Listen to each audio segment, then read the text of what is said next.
Assalamualaikum warahmatullahi wabarakatuh. Ya, welcome back to my channel, Siska Wahyudi Tias Retnaulandari. Oke, teman-teman semuanya, kali ini saya akan berbagi soal tentang pendekatan konseling.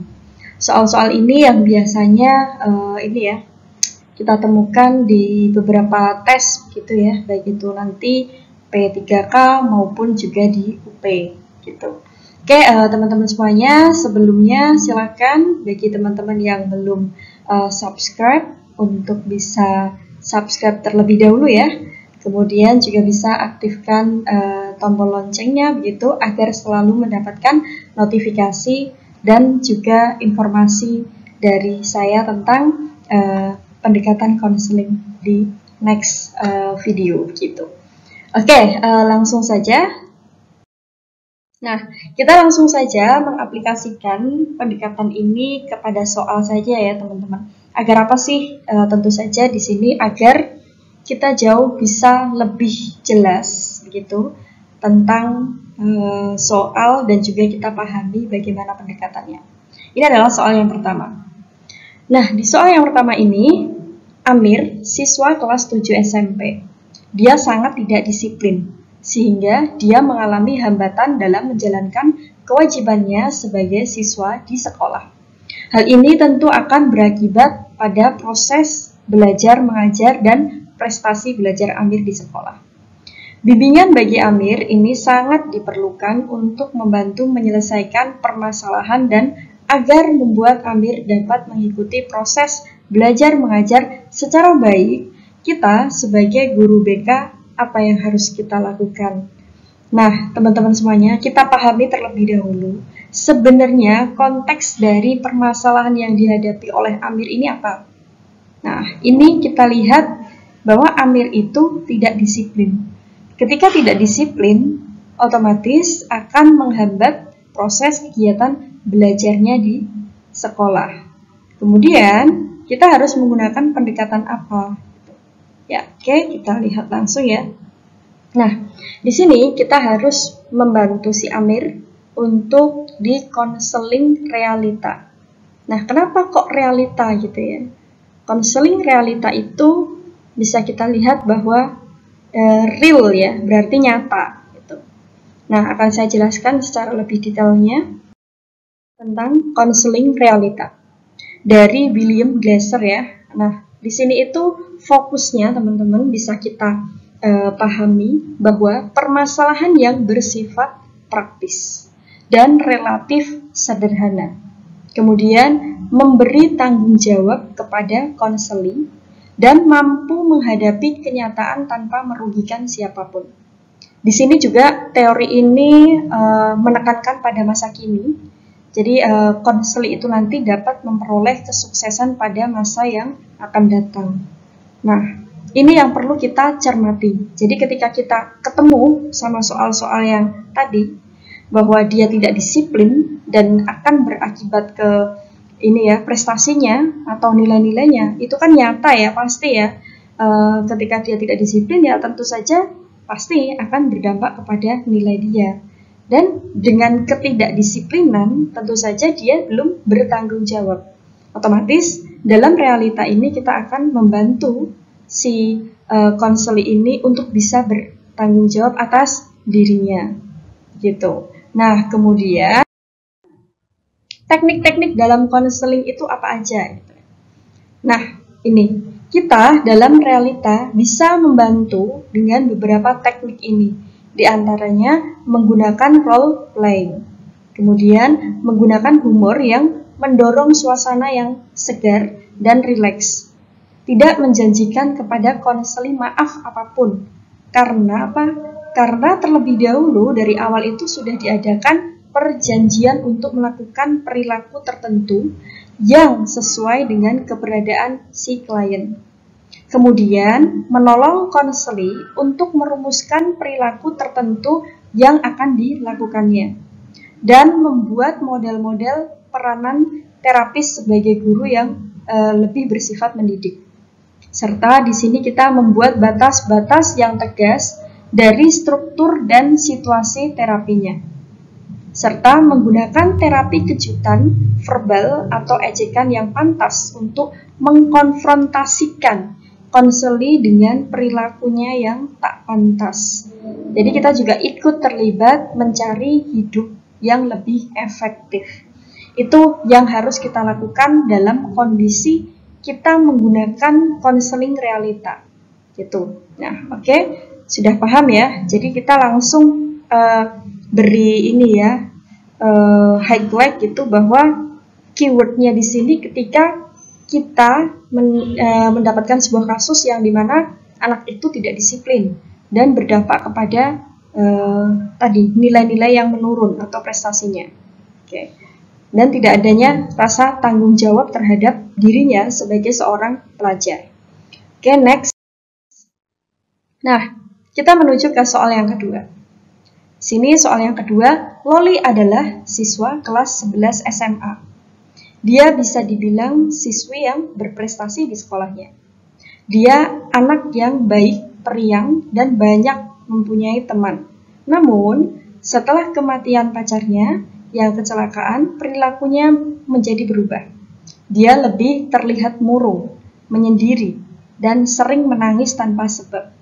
Perilakunya ini berdampak pada kehidupan di sekolah dan di rumahnya. Nilainya menurun, prestasinya jadi rendah dan malas belajar. Oke, kasus seperti ini kita harus paham inti dari permasalahan ini adalah Loli tadi yang sebelumnya dia adalah siswi yang berprestasi dan periang, punya banyak teman, tapi setelah ditinggal pergi oleh pacarnya gitu, dia mengalami perubahan menjadi lebih murung, menyendiri, dan sering menangis tanpa sebab.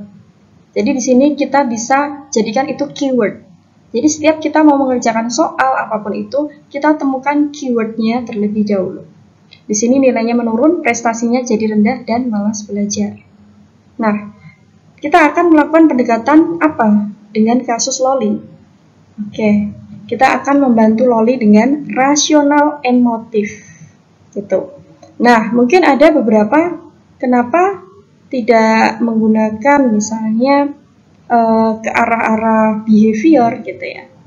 Padahal ini kan terjadi perubahan perilaku, gitu.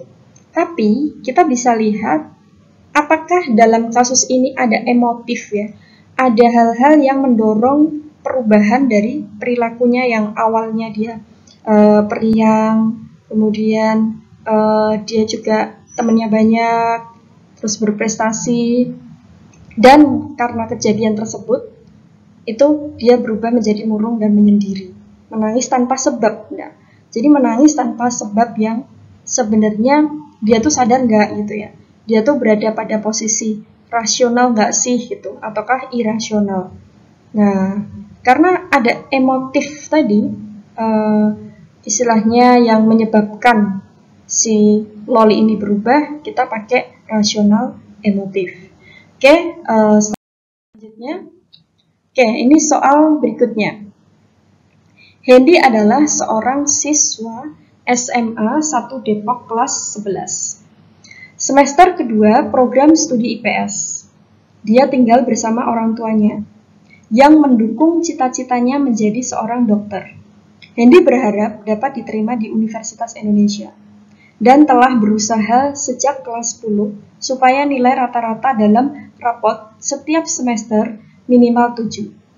Dalam usaha ini, dia berhasil dan selain itu sejak kelas 11, dia juga berhasil dalam mengikat hati seorang siswi yang duduk di kelas yang sama. Mereka sudah biasa pergi rekreasi bersama, meskipun pihak perempuan terpaksa harus backstreet karena orang tuanya belum mengizinkan untuk berpacaran. Pada awal semester, kedua siswi mengatakan bahwa orang tuanya telah mengetahui petualangannya dan memarahi dia. Nah, bahwa mereka mengancam ini dan itu. Siswi itu merasa terpaksa memutuskan hubungan karena dia tidak berani melawan orang tua. Hendy jatuh dalam lembah depresi dan berpikir apa gunanya meneruskan hidup di dunia ini. Saya tidak rela dicintai oleh gadis lain satupun selain si gadis ini gitu ya. Hanya yang satu ini menjadi idaman saya, sumber semangat belajarku dan pendukung cita-citaku. Sudah lenyap. Hendy membolos sekolah selama 1 minggu. Ketika masuk kembali, dia dipanggil oleh konselor di sekolahnya. Nah, kasus ini memang panjang ya teman-teman, tapi kita harus langsung tahu keywordnya di sini apa gitu ya. Kita temukan keywordnya. Kita bisa lihat keyword di sini ya. Nah ini. Ada kata-kata, apa gunanya meneruskan hidup di dunia ini? Saya tidak rela, gitu ya. Dan jika harus mencintai gadis lain, pokoknya harus tidak. Kemudian di sini ditambah pendukung cita-citaku sudah lenyap. Nah, apakah kalimat seperti ini bisa dibilang wajar, rasional, ataukah irasional? Nah, ini adalah keywordnya. Sehingga jawabannya apa? Berarti kita akan menggunakan REBT, Rational Emotive Behavior Therapy. Karena apa? Karena adanya pikiran-pikiran irasional. Jadi di sini terdapat irrational belief dari si Hendy begitu. Oke, kita akan lebih perjelas lagi ya bahwa REBT ini adalah teori dari Albert Ellis. Dia lebih fokus kepada pikiran irasional yang akan dirubah menjadi rasional, yang maladaptif akan dirubah menjadi adaptif, dan di sini terdapat beberapa ini ya, istilahnya garis besar yang sering kita dengar itu ada teori ABC gitu ya. ABC sama D sih, D. Nah, di sini kalau A itu adalah peristiwa pendahulu yang berupa fakta, kejadian, tingkah laku, atau sikap orang lain. Jadi kayak perceraian suatu keluarga, kelulusan bagi siswa, seleksi masuk bagi calon karyawan, merupakan bagian dari yang dialami si klien tersebut. Jadi adanya event gitu. Nah, kemudian yang B di sini adalah belief. Jadi di sini keyakinan-keyakinan seseorang itu terdapat 2 macam, yaitu keyakinan irasional, rasional gitu ya. Jadi rational belief, dan juga keyakinan yang tidak rasional, itu irrational belief. Jadi 2 macam ini yang kita selalu jadikan, oh ini kita harus pakai REBT. Nah, kemudian yang C di sini lebih kepada emotional. Nah, emotional consequence. Jadi di sini ada konsekuensi emosional sebagai akibat atau reaksi individu dalam bentuk perasaan. Nah, perasaan senang atau hambatan emosi dalam hubungannya dengan si A ini ya, event.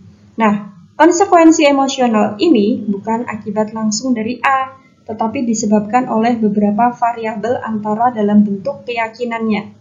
Dari B-nya tadi, dari rational belief atau irrational belief. Kemudian yang D saya tambahkan, di itu adanya dispute. Jadi kita kalau misalnya pakai REBT, kita akan kadang-kadang pakai disputing gitu ya.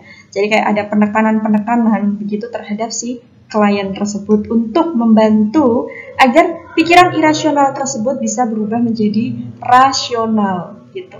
Oke, next.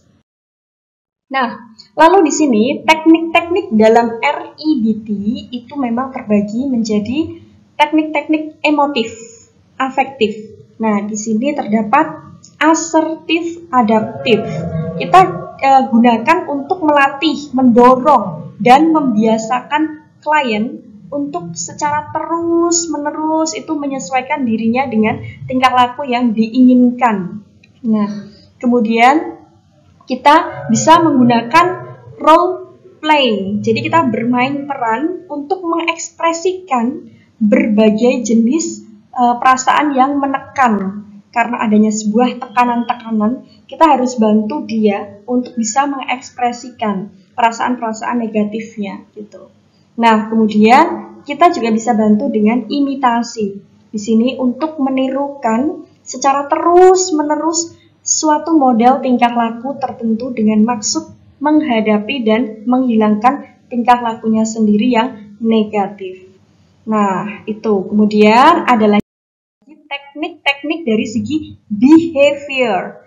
Dari segi behavior, di situ lebih kepada tingkah laku. Kita harus menggunakan teknik reinforcement. Jadi kita memberikan dorongan kepada klien ke arah tingkah laku yang lebih rasional dan logis dengan jalan memberikan pujian secara verbal, apakah itu nanti reward, itu sebagai rewardnya ya, ataupun nantinya adanya hukuman atau punishment. Nah, jadi di sini kita harus sering ingat poin-poin penting dalam REBT ini ya teman-teman. Itu. Oke, next. Nah, ini soal yang ketiga. Panjang juga ya soal yang ketiga. Dina adalah siswa SMA negeri favorit di Jakarta. Dia anak yang cerdas dengan kelebihan pada mata pelajaran eksak yang di atas rata-rata, namun Dina memiliki keterbatasan secara fisik, yakni kakinya tidak sempurna atau pincang. Kepincangan kaki Dina akibat kecelakaan motor yang terjadi pada saat Dina masih SMP. Hal ini yang mengusik cita-citanya untuk menjadi dokter di kemudian hari. Di lingkungan yang baru ini, di SMA, Dina seringkali mendapatkan perlakuan tidak menyenangkan dari teman-temannya. Diolok-olok pincang, disakiti, dan dijauhi. Dengan kondisi seperti ini, Dina hanya mau bergaul dengan orang yang dianggapnya nyaman untuk dirinya dan dengan orang-orang yang mau mendekatinya. Dari aspek kehidupan Dina, keluarganya memiliki kondisi ekonomi yang pas-pasan. Ibunya sebagai penjual makanan tradisional dari ketela pohon, ayahnya seorang buruh. Dina merupakan anak pertama dari 2 bersaudara. Adiknya sekarang kelas 7 SMP dan memiliki tubuh yang normal. Kondisi yang dialami Dina di lingkungan sekolah menimbulkan rasa putus asa terhadap kehidupannya, sehingga memberikan penilaian negatif terhadap takdir dari Robnya. Dengan berbagai permasalahan tersebut tentu sangat mempengaruhi keadaan psikologis Dina yang sempat berencana untuk berhenti sekolah. Oke, kita cari terlebih dahulu konteks dari permasalahan ini sebenarnya apa ya gitu. Nah, kalau kita lihat secara keseluruhan yang sudah diceritakan dalam kasus ini, Dina itu mengalami sebuah keminderan. Dia berada pada posisi inferior, rendah diri, dan mulai tidak ada pandangan lagi tentang impiannya gitu. Nanti saat dia lulus SMA itu mau menjadi apa itu juga sudah mulai runtuh gitu ya, hilang gitu. Nah, sehingga kita perlu membantu dia dengan cara apa ya kalau seperti ini? Apakah ini REBT? Saya rasa tidak ya. Karena apa? Kita lihat di sini tidak ada yang tidak rasional.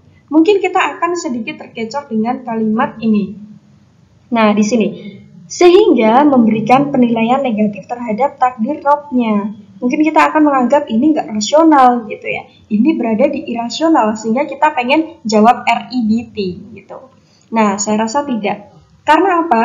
Kalau REBT itu memang harus benar-benar yang nggak masuk akal. Tapi ini masuk akal nggak? Kondisi Dina yang pertama, dia sudah dalam kondisi secara fisik yang tidak sempurna, ditambah lagi dibully, diolok-olok, kemudian kondisi seperti itu membuat dirinya tertekan. Wajar nggak?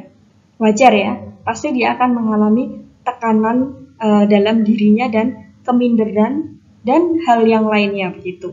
Sehingga kita akan lebih bisa membantu Dina itu pada client center terapi. Kenapa client center terapi? Kenapa sih pakainya ini gitu ya? Ya, karena dalam client center itu berpusat pada si klien. Di sini Dina tadi saya sebutkan dia merasa inferior, rendah diri. Dia butuh yang namanya diterima dalam lingkungannya. Dia butuh yang namanya tidak dibully begitu ya. Nah, dia membutuhkan itu, tapi di sini kondisinya tidak, gitu ya, tidak. Nah, sehingga kita bantu dia pakai client center. Kita biarkan si Dina ini istilahnya kita bantu dia untuk bisa mengaktualisasikan dirinya, bisa kita motivasi untuk bisa bahwa dia memiliki potensi begitu, meskipun dalam kondisi dia yang memang sudah berbeda, tidak seperti dulu lagi. Kita harus tumbuhkan rasa itu gitu. Oke, next. Nah, kita tambah lagi di sini ya. Seorang wanita usia setengah baya datang ke tempat praktek seorang psikolog karena memiliki permasalahan dengan kehidupan rumah tangganya. Penampilan wanita ini cukup unik dengan rambut berwarna dan pakaian yang serba minim. Menyikapi hal ini, tentu saja psikolog tidak boleh berprasangka terlebih dahulu, seperti berpikir yang tidak-tidak mengenai klien.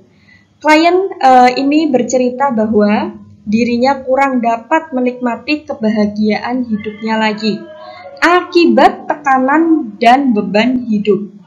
Selama mendengar keluh kesah klien ini, psikolog haruslah melakukan kongruensi, menyamakan pola pikirnya dengan pola pikir klien, walau mungkin tidak sesuai dengan anggapan bahwa klien adalah orang yang paling ahli dalam kehidupan dan masalahnya. Selain itu, empati juga perlu dilakukan. Psikolog mencoba ikut masuk dan merasakan apa yang dirasakan klien. Melalui keluh kesahnya, terapis menggunakan perasaan dalam menghadapi klien dan terapis menjadi observer menggunakan seluruh inderanya. Nah, dari cerita ini sebenarnya kalau dilihat secara lebih ringkas, itu kita bisa ambil keyword di sini. Ya, ada beberapa keyword, banyak sekali keywordnya. Pertama, ketika ada kalimat seperti ini ya, menyikapi hal ini tentu saja psikolog tidak boleh berprasangka terlebih dahulu. Kita tidak boleh berprasangka terlebih dahulu, berpikir yang tidak-tidak mengenai si klien. Kita biarkan si klien ini menceritakan tentang kehidupannya, dan kita justru harus mengikuti pola pikir si klien walaupun tidak sesuai, karena kita paham bahwa klienlah gitu yang lebih tahu tentang permasalahan yang dia hadapi. Ini adalah clue gitu ya, keyword dari setiap soal atau setiap kasus. Dan di sini ditekankan kembali bahwa si terapis, si psikolog ini harus menjadi observer menggunakan seluruh inderanya. Terus ini apa? Menggunakan pendekatan apa gitu ya. Nah, kita lihat ya, pendekatannya adalah person center. Kenapa person center? Nah, person center di sini juga berpusat pada si klien. Jadi teman-teman, antara client center sama person center itu sama. Nah, itu sama-sama teorinya dari Rogers. Nah, jadi di sini saya akan lebih jelaskan lagi poin-poin yang harus kita pahami betul dari pendekatan person center. Nah, ini ya, person center atau client center. Itu kita sebagai konselor harus bisa mengaktualisasikan diri si klien. Kemudian masalah-masalah yang sering dihadapi adalah masalah ketidakpercayaan diri, minder, inferioritas tadi. Nah, kemudian manusia sebagai makhluk hidup yang dapat menentukan sendiri apa yang ia kerjakan dan yang tidak ia kerjakan, dan bebas untuk menjadi apa yang ia inginkan. Setiap orang bertanggung jawab atas segala tindakannya. Nah, selanjutnya, setiap orang memiliki potensi kreatif dan bisa menjadi orang kreatif. Ini adalah konsep dasar dari client center maupun person center. Selanjutnya, nah, tujuannya. Kita perlu tahu tujuan dari person center ini. Itu adalah mengoptimalkan kesadaran individu akan keberadaannya dan menerima keadaannya menurut apa adanya. Nah, tadi kasusnya, dia itu belum menerima keadaan dan juga kondisi dengan dirinya yang berbeda dari sebelumnya. Kondisi secara fisik memang dia tidak sempurna saat ini, tapi dia belum bisa menerima dirinya. Kemudian kita harus memperbaiki dan mengubah sikap, persepsi, cara berpikir, keyakinan, serta pandangan-pandangan si individu yang unik, yang tidak atau kurang sesuai dengan dirinya, agar individu dapat mengembangkan dirinya dan meningkatkan self-actualization seoptimal mungkin gitu ya. Karena di sini memang kita fokus kepada, ya udah berarti kita bantu si klien itu bisa aktualisasi diri gitu. Kemudian, menghilangkan hambatan-hambatan yang dirasakan dan dihayati oleh individu dalam proses aktualisasi dirinya. Saat dia ingin mengaktualisasikan diri, tentu saja akan ada hambatan-hambatan yang dirasakan oleh si klien. Serba merasa inilah, saya tidak bisa, dengan kondisi seperti ini saya tidak akan bisa mencapai cita-cita saya merasa ditolak oleh lingkungan, saya merasa serba perasaan-perasaan yang di situ sebenarnya menghambat untuk bisa mengaktualisasikan diri. Kemudian, membantu individu dalam menemukan pilihan-pilihan bebas yang mungkin dapat dijangkau menurut kondisi dirinya. Nah, dengan tujuan dan juga konsep dasar tadi gitu, kita jadi lebih paham, oh ternyata ini ya teori dari person center itu. Secara singkatnya lagi, kita harus paham tentang self konsep dan juga ideal self gitu. Nah, kemudian selanjutnya di sini teman-teman kita akan teknik dalam pendekatan dari person center ya. Teorinya Rogers ini kita harus adanya acceptance. Nah, di sini penerimaan, kemudian kita harus lebih respect dan adanya understanding, kemudian ada reassurance, kemudian ada encouragement dan limit. Nah, di sini ada pertanyaan-pertanyaan yang sifatnya terbatas serta adanya reflection. Jadi memantulkan pernyataan dan juga perasaan. Nah, oke, selanjutnya kita akan menuju kepada kasus yang lainnya ya. Sebentar. Oke. Ya, oke, kita lanjut ke kasus berikutnya. Di sini ada kasus Angel adalah seorang mahasiswi yang menganggap bahwa semua laki-laki itu tidak baik. Ia menganggap bahwa semua laki-laki selalu menyakiti dan bersikap kasar. Kemudian, perilaku Angel cenderung menjauhi laki-laki. Hal ini membuat ibunya cemas apabila anaknya tidak mendapatkan pasangan hidup pada akhirnya. Mereka pun mendatangi konselor. Ternyata diketahui bahwa pada masa lalunya Angel mengalami perlakuan yang buruk dari ayahnya. Sewaktu berusia sekolah dasar, ia sering kali dipukuli, dihardik dengan sangat kasar. Oke, ketika kita bertemu dengan sebuah kasus seperti ini, teman-teman, kita harus membantu si klien, karena kita sebagai seorang konselor, kita harus melakukan pendekatan apa gitu. Kita harus cari clue dari soal ini ya. Coba kita cari keyword dari soal ini itu seperti apa. Kita lihat dia secara ini ya, mungkin secara sekilas kita akan menentukan bahwa dari kasus ini pasti jelas pakai REBT gitu ya, Rational Emotive Behavior Therapy, tapi itu salah. Karena apa? Di sini gara-gara ini kalimat menganggap bahwa semua laki-laki itu tidak baik. Itu kan tidak rasional ya. Dia berada pada posisi irrational belief. Nah, tapi kita harus tahu bahwa di sini dijelaskan.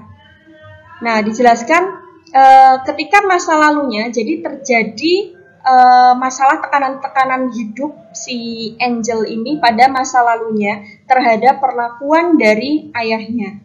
Nah, oke. Otomatis ini kita akan bantu Angel dengan menggunakan Gestalt. Nah, perlu kita tekankan kembali, Gestalt itu sebenarnya kita harus berfokus pada apa? Kita ingat ya, Gestalt itu kita harus ingat tentang unfinished business, di mana masalah yang tak kunjung ada ujungnya ya, tidak selesai-selesai. Nah, misalnya masalah-masalah tentang dendam, amarah, kecemasan, itu adalah contoh-contoh dari unfinished business. Oke, selanjutnya. Nah, ini adalah soal berikutnya. Randy merupakan anak bungsu dari 3 bersaudara. Dua kakak dari konseli semuanya laki-laki. Dan ketika Randy masih kecil, seringkali mendapatkan perlakuan yang kurang menyenangkan dari kakaknya tersebut. Seringkali Randy diminta secara paksa oleh kakaknya untuk mengerjakan tugas rumah tangga yang seharusnya dikerjakan oleh kakaknya, seperti menyapu, mencuci piring, dan juga uang jajan Randy pun diminta kakaknya tanpa sepengetahuan dari orang tuanya yang berprofesi sebagai pedagang. Hal inilah yang menyebabkan konseli merasa keyakinan untuk membalas perilaku kakaknya sehingga membuat Randy tumbuh menjadi remaja yang labil dan agresif. Pernah suatu hari Randy meminta uang secara paksa kepada teman satu kelasnya dan membuat dirinya dijauhi teman-temannya. Sehingga Randy membutuhkan bantuan dari konselor dan dia berinisiatif untuk menemui konselor. Oke. Nah, pada kasus seperti ini kita harus melihat kondisi si Randy dan juga kita cari keyword. Kalau dari kisah ini secara keyword gitu, Randy ini kan disuruh-suruh gitu ya oleh kakaknya, bahkan dia juga diminta uang jajannya. Kalau posisi seperti ini pasti Randy akan kesal kan? Buktinya kalau dia nggak kesal, di sini ada kalimat bahwa Randy akan membalas perilaku kakaknya. Tapi dibalasnya kemana? Dia balas ke orang lain, bukan dibalas ke kakaknya. Nah, kondisi seperti ini kita bisa bantu dengan pendekatan Gestalt. Nah, kenapa sih Gestalt lagi gitu ya? Oke, akan saya jelaskan Gestalt. Di sini Gestalt adalah tadi unfinished business, di mana di situ terjadi masalah yang tak kunjung selesai tadi.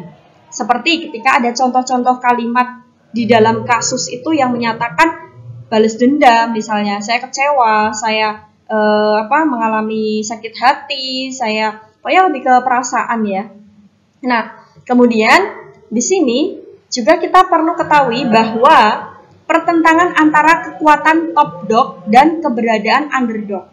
Nah, top dog di sini adalah kekuatan yang mengharuskan, menuntut, mengancam. Kemudian yang underdog adalah keadaan yang defensif, di mana defensif ini adalah mempertahankan diri, membela diri, tidak berdaya, lemah, pasif, ingin dimaklumi. Jadi tujuan utama konseling dari Gestalt ini adalah membantu klien agar berani menghadapi berbagai macam tantangan maupun kenyataan yang harus dihadapi. Jadi dalam Gestalt ini juga itu kita diminta untuk konselor meminta si klien itu benar-benar bisa gitu ya, bisa mengungkapkan perasaan-perasaannya, bukan justru dia harus mengalihkan perasaannya itu ke perilaku yang salah itu. Kemudian dalam Gestalt itu ada teknik-teknik yang bisa dilakukan ya, yaitu ada empty chair. Jadi di situ kita bermain dialog, adanya kursi kosong. Nah, kita meminta si klien itu duduk bersebelahan dengan kursi kosong dan bisa menyampaikan segala hal begitu ya, yang memang dia rasakan. Kalau tadi dia sebenarnya sebel banget sama kakaknya, berarti di kursi kosong itu dia bayangkan itu adalah kakaknya dan sedang berkomunikasi dengan kakaknya untuk meluapkan emosi-emosi negatif yang ada dalam dirinya begitu, atau tekanan. Nah, kita juga akan meminta si klien untuk latihan saya bertanggung jawab begitu. Nah, di sini untuk membantu klien agar mengakui dan menerima perasaan-perasaannya daripada memproyeksikan perasaannya itu kepada orang lain. Tadi kita lihat ya, si Hendy tadi kan malah memproyeksikan perasaannya kepada temannya. Nah, tanpa dia menerima perasaan-perasaan dari di dalam dirinya itu. Nah, kita bantu misalnya, saya merasa jenuh dan saya bertanggung jawab atas kejenuhan itu. Kemudian kita minta dia untuk bermain proyeksi, memantulkan kepada orang lain perasaan-perasaan yang dirinya sendiri tidak mau melihat atau menerimanya, tapi kan tadi ya bisa menggunakan permainan dialog gitu. Nah, oke, next. Nah, adanya teknik pembalikan. Di sini klien untuk memainkan peran yang berkebalikan dengan perasaan-perasaan yang dikeluhkannya. Misalnya, konselor memberi kesempatan kepada klien untuk memainkan peran putri malu bagi klien pemalu yang berlebihan. Kemudian, tetap dengan perasaan. Jadi, untuk klien yang menunjukkan perasaan atau suasana hati yang tidak menyenangkan atau ia sangat ingin menghindarinya, itu juga bisa kita lakukan dalam teknik Gestalt ini. Nah, kemudian itu tadi Gestalt ya. Kita lanjut ke kasus yang lainnya. Oke, Diva 17 tahun, kelas 12, merupakan anak bungsu dari 3 bersaudara. Ayahnya adalah seorang nahkoda kapal pesiar ternama di Riau. Sedangkan ibunya sudah lama meninggal saat berprofesi menjadi pramugari dan pesawatnya kecelakaan meledak di udara. Saat itu usia Diva 3,5 tahun. Diva di rumah hanya tinggal dengan pembantu dan tukang kebun karena saudaranya sudah berkeluarga dan sekarang memiliki rumah sendiri. Kejadian masa lalu membuat Diva sering bertingkah aneh. Diva tidak pernah mau jika satu kelompok belajar dengan laki-laki. Dan setiap melihat laki-laki, dirinya merasa ingin melemparkan sesuatu ke wajah laki-laki tersebut. Dan yang membuatnya khawatir adalah pada usia 17 tahun, dirinya sama sekali belum tertarik atau simpati kepada laki-laki. Nah, dengan kondisi seperti ini, kita langsung mencari keyword kasusnya ini apa, kita akan bantu dengan pendekatan apa. Nah, di sini kita lihat bahwa sekilas kita akan jawab ini kita pakai Rational Emotive Behavior Therapy, REBT. Sekilas kita akan jawab seperti itu. Tapi ini bukan REBT, teman-teman. Nah, kita langsung lihat kenapa REBT gitu ya. Kenapa sih kok REBT di sini gitu. Di sini REBT karena dia tidak mau dengan ini, melihat laki-laki saja dia akan langsung melempar sesuatu gitu ke wajah laki-laki. Berarti kan ada perasaan yang itu sebenarnya sepertinya irrational belief gitu. Padahal itu bukan. Kita lihat kembali flashback ke belakang bahwa Diva itu kehilangan sosok seorang ayah kalau dilihat di sini. Jadi kan ayahnya sibuk ya untuk berlayar ya karena nahkoda kapal pesiar begitu, sibuk dan tidak ada waktu untuk Diva sehingga hidupnya Diva itu hanya habis dengan pembantunya saja dan juga tukang kebun. Nah, hal ini yang membuat Diva itu merasa kehilangan kesadaran diri begitu. Karena tidak tahu sosok seorang ayah itu seperti apa. Nah, sehingga kita bantu Diva ini dengan pendekatan psikoanalisis. Nah, kenapa psikoanalisis? Oke, kita akan lebih detail bahwa psikoanalisis itu adalah teori dari Sigmund Freud. Psikoanalisis adalah pengetahuan psikologi yang menekankan pada dinamika. Jadi tadi di sana kasusnya itu terdapat banyak dinamika.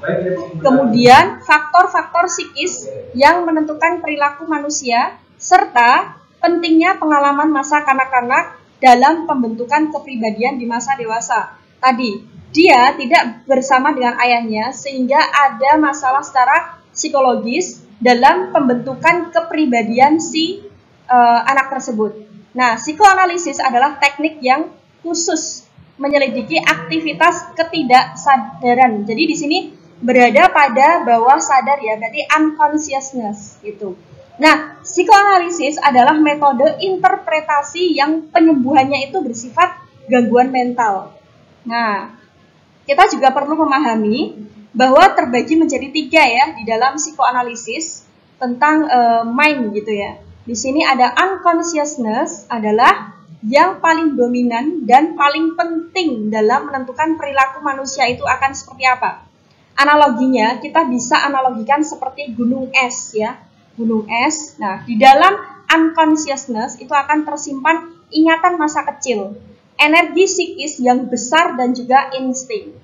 Itu jika unconsciousness dan tadi dialami oleh si klien begitu. Kemudian adanya pre-consciousness. Di sini adalah berperan sebagai jembatan antara consciousness dan juga unconsciousness. Di sini berisi ingatan atau ide yang dapat diakses kapan saja. Nah, sedangkan consciousness ini hanyalah bagian yang kecil dari mind, dari pikiran si klien. Namun satu-satunya bagian yang memiliki kontak langsung dengan realita gitu ya, realita kehidupan gitu, karena dia berada pada posisi sesadar-sadarnya gitu kondisinya. Oke, selanjutnya kita ketahui bahwa struktur kepribadian manusia dalam psikoanalisis dari Sigmund Freud itu ada 3, id, ego, superego. Nah, kalau id itu adalah struktur paling mendasar dari kepribadian. Seluruhnya tidak disadari dan bekerja menurut prinsip kesenangan, tujuannya pemenuhan kepuasan yang segera begitu sifatnya.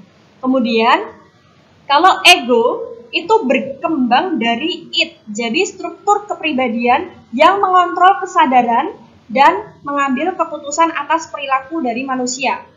Superego berkembang dari ego saat manusia mengerti nilai baik, buruk, dan juga moral. Nah, sedangkan superego itu akan merefleksikan nilai-nilai sosial dan menyadarkan individu atas tuntutan moral ya. Nah, apabila terjadi pelanggaran, nilai superego menghukum ego dengan menimbulkan rasa bersalah. Oke, itu adalah psikoanalisis ya teman-teman. Kita langsung garis bawahi. Kalau psikoanalisis pokoknya yang berkaitan antara sadar dan tidak sadar gitu. Nah, kita juga perlu ingat tadi id, ego, dan superego. Nah, next kasus berikut ini adalah kasus yang terakhir teman-teman. SF merupakan salah satu siswa kelas 11 MIPA SMA X. Karakteristik kepribadian SF yang sangat percaya diri dalam mengungkapkan pendapat dan sangat detail serta terjadwal dalam pembelajaran. Ternyata ia memiliki permasalahan terkait dengan kebingungan memilih program studi setelah lulus dari SMA. SF memiliki beberapa pilihan jurusan, namun ia tidak yakin dengan keputusan yang akan ia ambil. Hal inilah yang membuat SF merasa dilematis. Sejak kecil, SF ingin menjadi seorang dokter seperti ibunya. SF yakin dengan menjadi dokter, pasti ibunya akan bangga terhadap dirinya. Sehingga ia memiliki tekad kuat untuk mengambil jurusan kedokteran. Namun ia menyadari bahwa kemampuan di bidang sains memang tidak terlalu baik.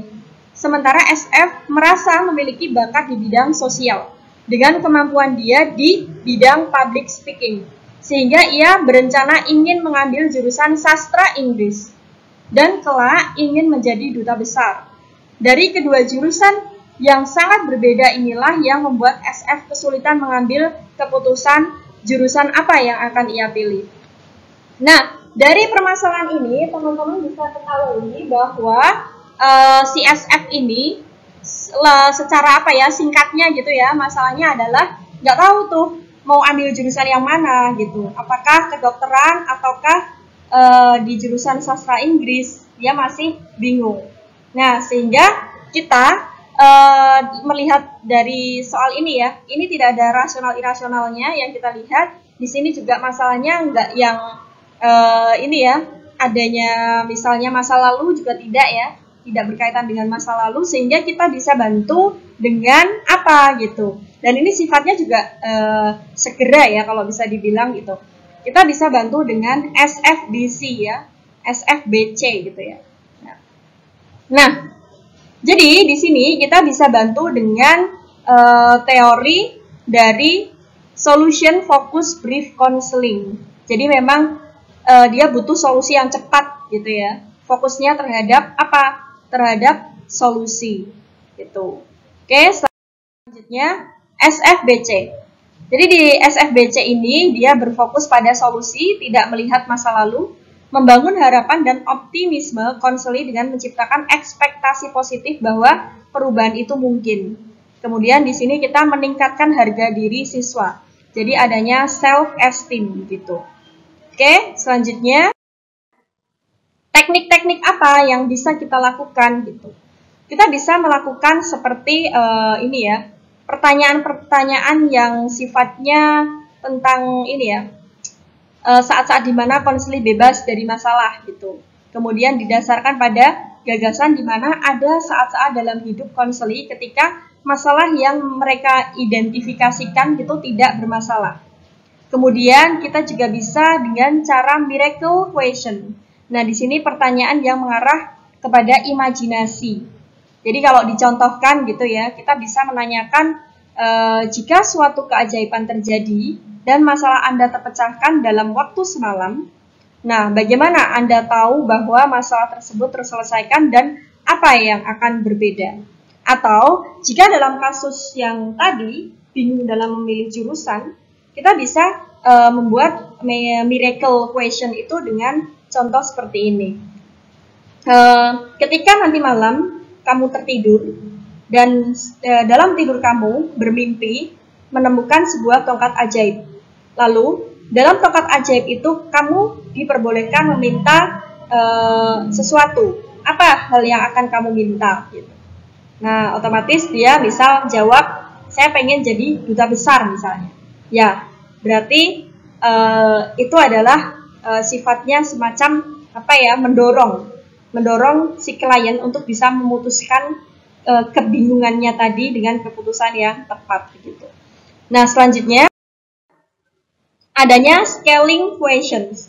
Nah, di sini adalah pertanyaan yang bersifat skala sebenarnya. Kita itu ingin mengetahui sebenarnya skalanya antara 1 sampai 10 itu dia berada pada posisi berapa gitu ya. Karena tadi contohnya adalah kebingungan gitu ya. Itu bisa kita jelaskan terlebih dahulu sebelum kita berikan layanan konseling, itu kita tanyakan skalanya dia berada pada posisi berapa. Kalau posisinya lebih dari ini ya, misalnya lebih dari 5 misal, itu kategori dia benar-benar bingung banget gitu. Tapi kalau dia skalanya 1 sampai 5 berarti ya bingung, cuma tidak terlalu tinggi gitu ya. Nah, kita bisa tanyakan antara 1 sampai 10 saat ini sebelum mengikuti konseling, kamu berada pada posisi skala berapa kebingungan yang kamu hadapi gitu. Misalnya seperti itu untuk mengukur, dan kita akhirnya tahu konselor, oh berarti si anak ini memang benar-benar bingung banget gitu ya. Nah, sehingga kita butuh bantu dengan pendekatan-pendekatan dari SFBC ini. Kemudian adanya coping questions. Di sini merupakan pertanyaan yang meminta konseling mengemukakan pengalaman sukses dalam menangani masalah yang dihadapi. Gitu. Nah, selanjutnya ada teknik dari compliments. Jadi di sini pesan tertulis yang dirancang untuk memuji konseli atas kelebihan, kemajuan, dan karakteristik positif bagi pencapaian tujuannya. Jadi kita bisa menuliskan pesan secara tertulis gitu untuk memuji ya. Nah oke, itu tadi ya teman-teman semuanya. Semoga semakin jelas dari setiap pendekatan-pendekatan tadi. Jadi semoga nanti ujiannya juga bisa dimudahkan begitu ya, bisa menjawab dengan lebih tepat lagi dan akhirnya sesuai dengan harapan teman-teman pastinya lulus begitu. Oke, semoga teman-teman semuanya sukses dan semoga dimudahkan oleh Allah dalam menjawab setiap pertanyaan-pertanyaan yang teman-teman hadapi nanti saat ujian. Oke, dari saya itu saja. Terima kasih atas perhatiannya begitu. Dan apabila teman-teman masih ada yang ingin ditanyakan, bisa langsung meninggalkan di kolom chat komentar atau juga bisa menghubungi DM saya melalui IG ya, atau di Messenger Facebook saya juga bisa. Oke, thank you very much for your nice attention and don't forget for subscribe, like, and comment. Sekian, wassalamualaikum warahmatullahi wabarakatuh.